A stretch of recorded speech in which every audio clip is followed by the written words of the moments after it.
Hi, welcome to my Notion tutorial on how I track my finances. I will be showing you guys my money tracker template, and I have a page for each 12 months, and then I have a page for each income and expense. And in those pages, I break down even more into exactly where I'm making my money and where I am spending my money. So let's get right into it. Side note, my cat is currently in heat, so if you hear like something is dying in the background, it's my cat in heat. She's okay for right now. Here is an overview of what it looks like when you would drill into the money tracker. I think that it's very nice to have all 12 months just spread out in the open, and then you can see how much you made each month, how much you spent each month, just right on the front page. And then over here on the side, I've got my glossary, which has a drill into each of these that are on the gallery front page. So then you can drill in and see the income for all 12 months, your expenses for all 12 months, and so on and so forth.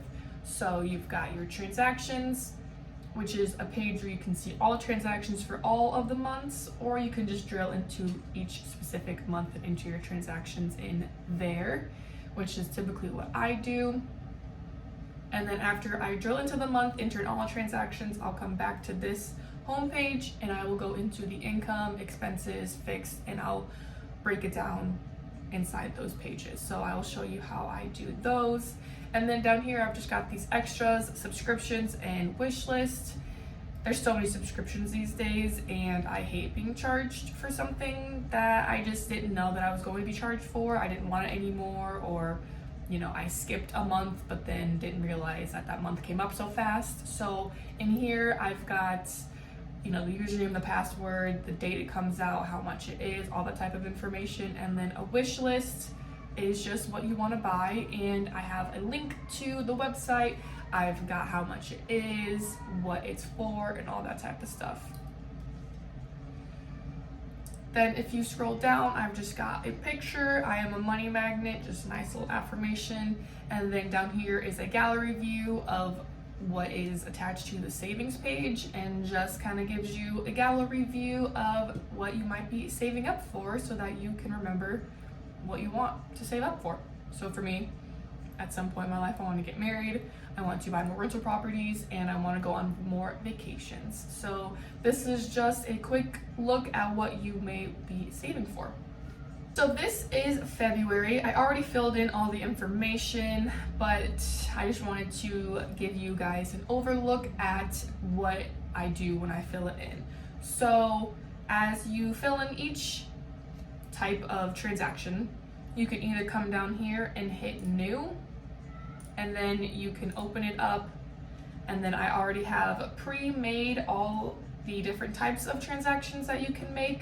So you can either click that, or more than likely what I do is I will just go into each of the different pages and enter those in. So I have all of my money going into my checking account, and then I spend all my money on my credit cards to get all the points. So I'll just go to my checking account, fill in all the income, go to my credit card, fill in all my expenses.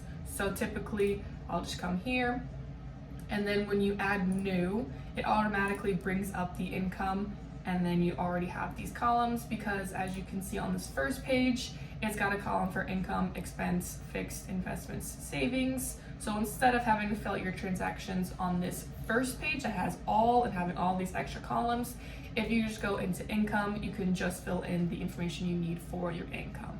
So you would just put the date, you would put how much you made, you would put if it's a paycheck, if you made it from Instacart and DoorDash as well, and then you can put in extra detail.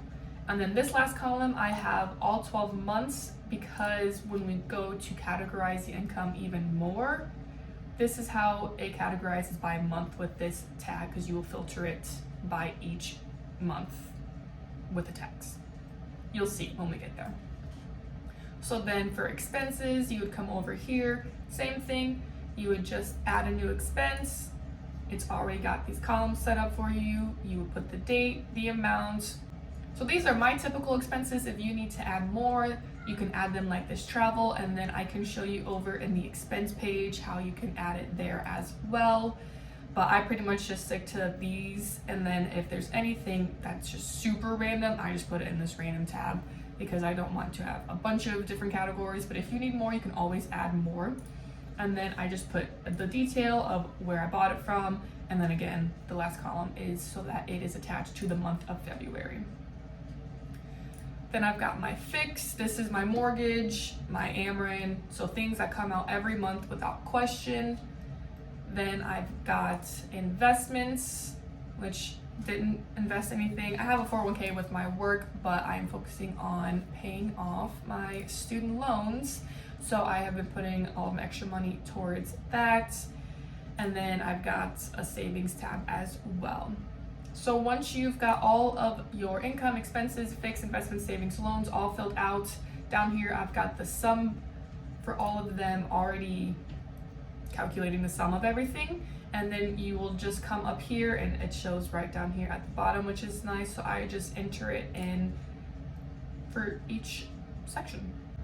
Once you have it all entered in, I've got this net column already has the formula set in so that it takes your income and then subtracts everything else to see what your net profit or loss was. This is the formula, so it's taking my income minus expenses, minus fixed, minus investments, minus savings, minus loans. So once you have entered in all of that, you can see how you did for the month. What might be a little confusing about Notion, if you look here, there's this little drop down button that says 29 more properties. It's a lot of things, but in order to make the table work and to have all the columns for all the different things and to make sure that all of it works together, because I could just make a table for each individual income, expense, all that type of stuff, but I wanted to keep it all together so it would be easy to see everything. You have to have all these properties, but again, if you just don't hit that button, you won't see it all and it'll be less confusing. So one last look at February as a whole. Again, I'm on the all column tab and you can see all the transactions and you can see how the tags kind of jump around from expenses to fixed to paycheck to all different types of things. But this is a transaction to see all of them. Let me delete these guys. So yeah, you can look at all your transactions for the month, or you can look at them in each individual column, income, expenses, so on and so forth. Okay, so after you fill in all of your transactions for the month, you will come back to this home page and you will drill into each of these, or at least the ones that you have made transactions for. So first we will go into income. This is the income page. As you can see, we've got this table up here. It's got all 12 months and it's got paycheck, Venmo, Instacart, DoorDash, other, and then total income. So this is again personalized to me in my lifestyle. I get a paycheck from my normal job. I get money on Venmo from my boyfriend sending me money, or if I do, go watch my brother's dogs, I get money from him. So that's just the Venmo column. And then I also like to Instacart and DoorDash from time to time to make some extra cash. So every month when you fill in all your transactions, you've got the table up here, but then down here, this is where it all gets categorized. For the month of January, you can see how all of these are categorized into these different columns. This is the board layout, and you can group it by different things. So I wanted to, of course, group it by the income. So that's what all of the income tags were. So I have it grouped by income. You can group it by date, you can group it by amount, but for this specific layout, I wanted to group it by income. Then you can also turn on the color column. So I like to have the color column on. It just helps to make it stand out more. And then again, it gives you the total right there out in the open. And you can then just come up here, and for the month of January, you just fill in the dollar amount. So I made $3,000 for my paycheck, I make 200 in Venmo, so on and so forth. And then this last column, again, already has a formula set up to take the sum of all of your income for that month. So you can see overall how much you made, but then you can also see it broken down into what you made your money in. So for the month of February, I only made money from my job. I didn't make any extra cash, so that's why it's, a less amount of money, but also shows me, hey, you didn't make as much money as you normally do. You need to spend less or make more the next month. And down here, like I said, how I had that tag on for each month, the last column, it's because when I filter it out, I filter it by the month of February. So that last column, depending on what month and how you filter it, will only show those specific transactions.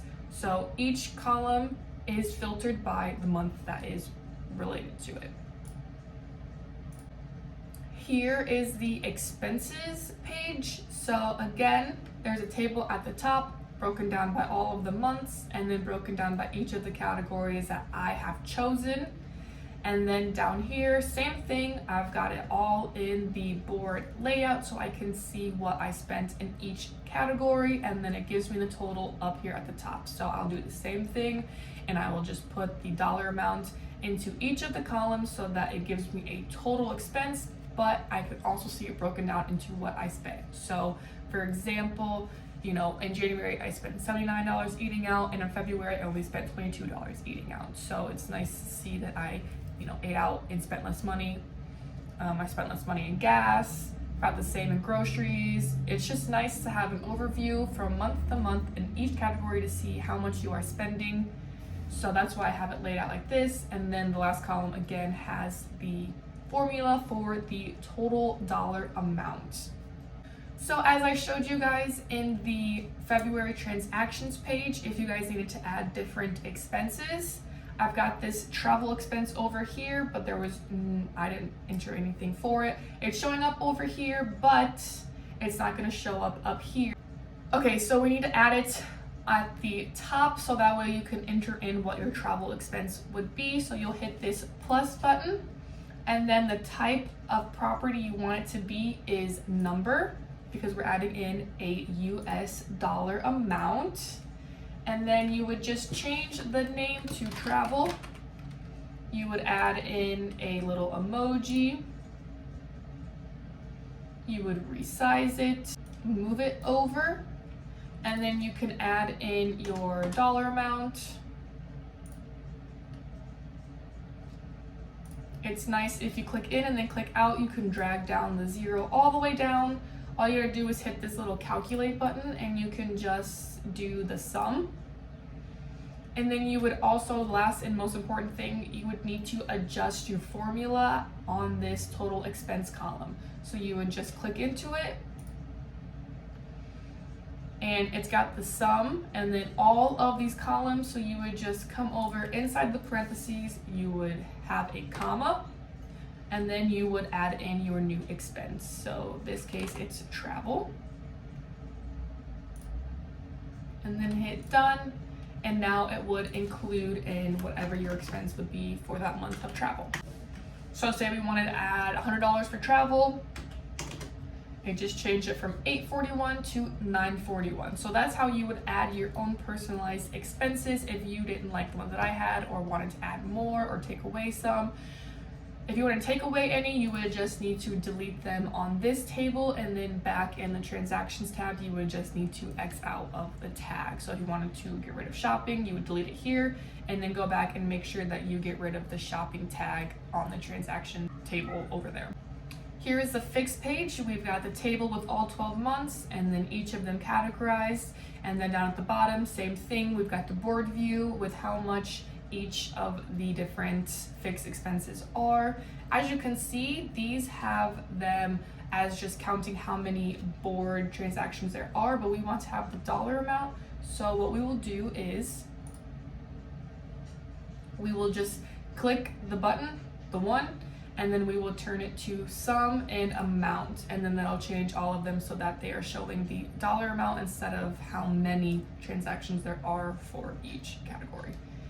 And then same thing, I'll just add in the dollar value up here. Over here is a total fix. I can see how much I spend every month to, live in my house, and see if any things are changing, or see the trend of how much I'm spending, in the winter versus the summer on Ameren. This is the investments page. I've got a table here, and it just shows everything that I am invested in. And then you can just put in your information, or if you don't have any investments, you don't have to do this, of course, or if you've just got investments with your 401k like I do. I don't really keep track of that as much because I don't really put money consciously. It just comes out of my paycheck automatically. So this is just, if you use it, great. If not, it's just there for you.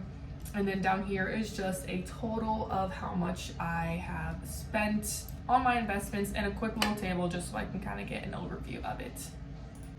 This is the savings page, and up top I've got a gallery view to be able to visually see what you are saving up for. I've got the title, vacation, when I want to save it by, how much I want to save, and then how much left I have to save. So for example, let's say I saved $500 for my wedding in January. I would come up here to this gallery view, and I would open it up, and I would put in that I saved an extra $500, and then it'll just show you how much you have left to save. So this is just a quick overview of how much you want to make, how much you have saved, but it's not too in-depth like the income and expenses.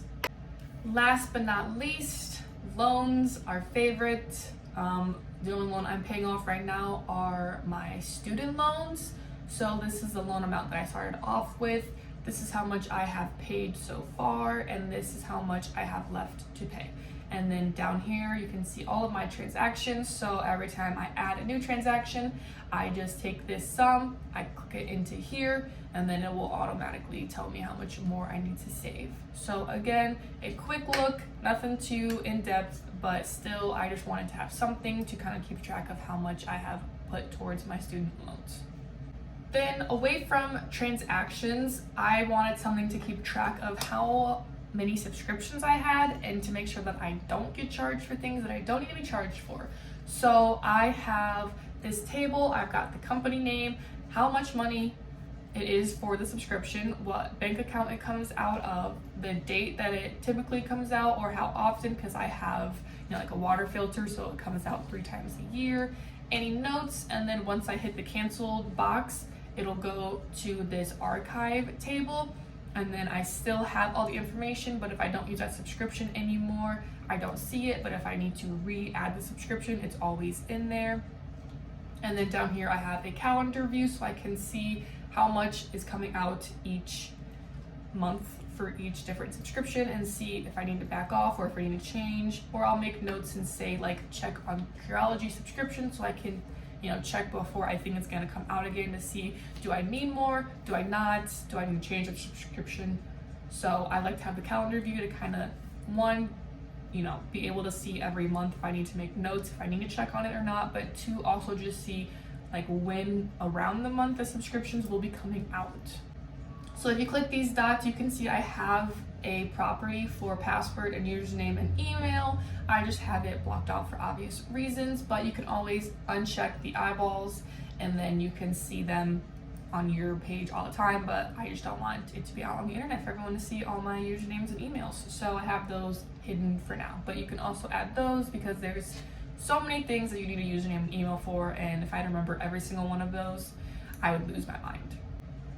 And then this is my wish list. So I've got a different tab for if I've got something new that I want to add, something that I feel like I need to buy now, something I want to buy soon, so within the next month, and then something that I'm saving up for a long time.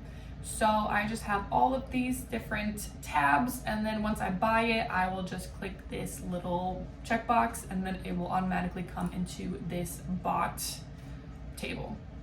And again, I've got the item I want to buy. What is it for? Is it for my health? Is it for my body? Is it for my skin? When do I want to buy it? And you can always change them, and then they will change to the table that they're supposed to be in, whether it's buy now, buy soon, or buy later. I've got the price, I've got the checkbox if I bought it or not, and then I've got a link so I can just automatically go to the website to purchase it. So as you can see, these two have a picture. All you need to do is drill into the item. You can then add the image, so you would just save it from the internet, hit the backsplash, type an image, and then pull it from your desktop. And you can either do it in the body, or you can also do it up here and you can add a cover. Same thing, you would just change cover. You would upload the file from your desktop, and then you just have to make sure that when you are in the properties view of the table that you are having it come from the body or from the cover. So let me show you that. So at the table, same thing, you'd want to go to the three dots, you'd want to go to layout. You're in the gallery view, but you want to make sure that the card preview is the page content or the body, not the page cover. Because if you have the picture in the body, but you're telling it to show the page cover, it's not going to show anything. So you have to make sure that you know if you're either doing the page cover or the page content. So that is a overview of how I do my money tracking every month, how I enter in my transactions, how I categorize them by each income expense fixed into each smaller category so I can see how much I spend in each category for everything, and then how I've got my subscriptions, so I always know what I have my subscriptions with, how much, when it's coming out, login information, all that type of stuff, and then a wish list to know that what I am hoping to purchase, so that I can always go there and just click the link and go straight to where I want to go. If you guys have any questions, let me know, and I should be doing these every month so that way you guys can just follow along, do it with me, whatever it may be. But I love to just have an overview of where my money is coming and going, because if you don't know anything about your money, it's hard to save up, make goals, that type of stuff. I've been keeping track of my finances basically since I started to make money. I have always been big into money and finances, and I hope that I can help somebody else understand their money a little bit more. So thanks for watching.